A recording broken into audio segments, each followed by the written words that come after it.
If your body is exhausted, but your brain will not shut up, there is an explanation and there is a solution. So by the end of this video, you will understand how nighttime makes everything worse. It intensifies sleep anxiety, OCD symptoms, PTSD, hyperarousal, insert other symptom here.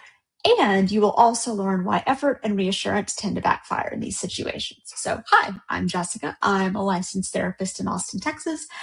I specialize in sleep, chronic pain, PTSD, OCD, and maladaptive overcontrol. And this channel puts out educational content related to those specialties. So I'm going to say this content is for educational purposes only. It's not a substitute for professional mental health treatment. And please consult with a qualified mental health professional if you want to go anywhere beyond where I go in this video.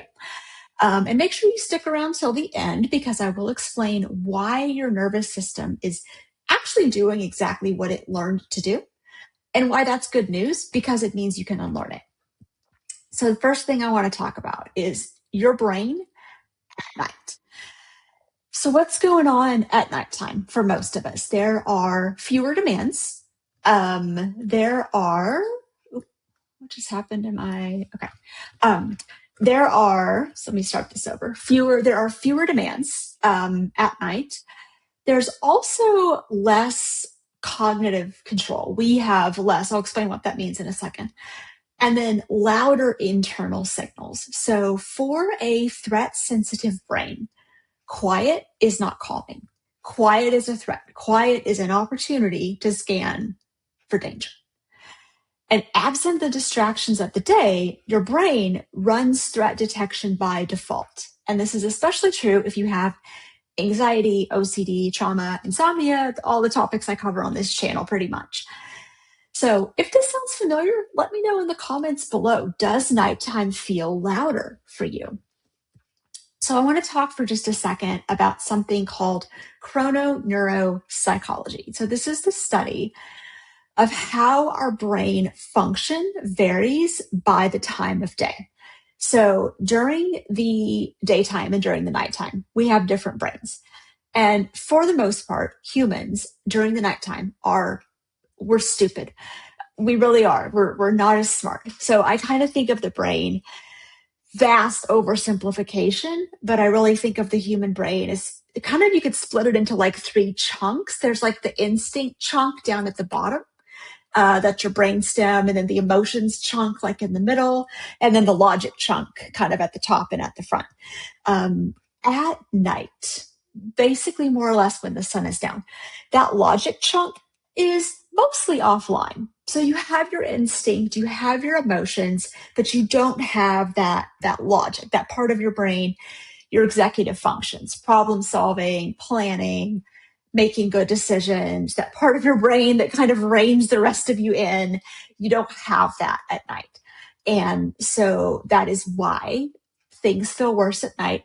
It's also why we think dreams are so bonkers. We don't know if that for sure, but it could be that a lot of stuff happens in dreams that makes absolutely no sense. And it could be that you just don't have the logical part of your brain. And so that's the brain at night. So the second thing I want to talk about is conditioned arousal. So I know that this sounds kind of vaguely sexual. So in this context, arousal means like alertness, or maybe anxiety, maybe agitation, but at least alertness. So you stack up enough bad nights, your bed is going to stop being neutral, and it's going to start to become associated with effort, monitoring, fear of tomorrow, worry, stress, anxiety, agitation. We call this classical conditioning. So if you've ever heard of Pavlov's dogs, that's classical conditioning. And I will very briefly explain. Most of you guys probably know what I'm talking about, but I will very briefly explain. In Russia in the late 1800s, there was a scientist who did some experiments with dogs where he would serve them like a plate of meat, and the dogs would salivate to the meat just naturally. That's not something you have to train. But then he started doing this thing where he would ring a bell when he served the meat. And so the dogs would salivate. And then he got to the point where he was able to just ring the bell and the dogs would salivate, even if there was no meat. Initially, they were not salivating to the sound of the bell, but because their brain had learned to pair food with the bell, they learned, or that response got conditioned. This is the exact same thing that's happening with our brains when we learn to be awake in bed, to be frustrated in bed, et cetera, et cetera. There's actually a couple of examples of this from other TV shows. There was an episode of The Simpsons where Lisa trains Bart to fear a cupcake. She hooks up some electric shock machinery with these cupcakes, and Bart touches the cupcakes and it hurts. And then later on, Marge is making cupcakes and Bart's like, cupcakes, no. So if you remember that episode, and there's also an episode of The Office where Jim does classical conditioning on Dwight, where every time he restarts his computer, he gives him an Altoid.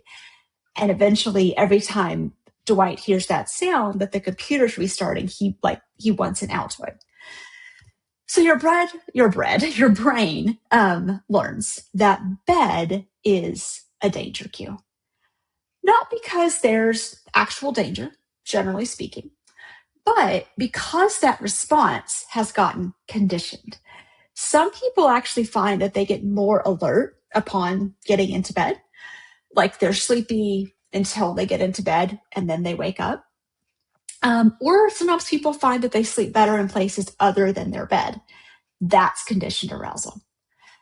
So if any of this is clicking so far, please consider subscribing to the channel. I try to upload at least 2 videos a month, and in the new year, I'm going to try to do once a week. We will see what happens. I will do my best, but that's the goal for now. Okay, so main point number 3. I want to look at why reassurance and checking backfire. So these things that we do to feel better, checking the clock, scanning our body, seeking reassurance, they do reduce anxiety or distress a little teeny bit in the short term. You do get a little bit of you get a little bit of relief. But they also teach your brain that you must be alert at all times in order to survive and in order to be okay. So this tends to then, of course, train more of that wakefulness and then feed into that conditioned arousal cycle that we talked about. So I really want to point out that relief is not the same thing as resolution. And short-term calming can actually reinforce long-term arousal or alertness or agitation or whatever word we want to use. And now the last point that I want to cover. So I want to just talk a little bit about how this pattern shows up across all the different things that I work with. So it's the same loop, but it shows up across a lot of different conditions. So I'll talk about OCD first. So OCD, the loop that shows up here is typically checking and or reassurance, some cycle of that. So OCD is about doubt. They call it the doubting disease. And whatever the subject matter of the OCD, there's a doubt about something. There's a what if or a doubt. There's an intolerance of uncertainty. And so then people get into this cycle of checking or reassurance seeking to try to squash out the doubt, to try to squash out the uncertainty. We don't ever really get there. So the cycle just perpetuates itself. But that's how it shows up with OCD. PTSD. PTSD symptoms tend to be at their worst when people are trying to relax, when they're bored, or when they're trying to fall asleep. So what often happens is people will, particularly that's when the flashbacks and the intrusive thoughts are going to be at their worst. So then people just conclude, I just won't relax. I just won't sleep. I won't relax. I'll never stop. I'll just never stop moving. That way I can keep those symptoms at bay, which again, it works in the short term. It's not for nothing. It has a long-term cost. And then I'll talk about insomnia and I'll stop there. Cause I could go on and give a ton more examples, but I'll give one more. So With insomnia, the cycle that people get into is a cycle of sleep effort. So trying really hard to sleep, in other words. And if you are trying really hard to do anything, um, you're kind of like telling your brain that there's a threat that has to be dealt with. Like if I'm working really hard, if I'm trying really hard at something, the last thing in the world my brain is going to want to do is go to sleep, because it's going to be like, oh, well, my human is trying to solve a problem. It would be stupid for me to fall asleep while my human is trying to solve a problem. I should stay awake so that my human can solve the problem. The problem that you're trying to solve, though, is that you're not sleeping and you're working really hard. I mean, your brain's number one job is to keep you alive.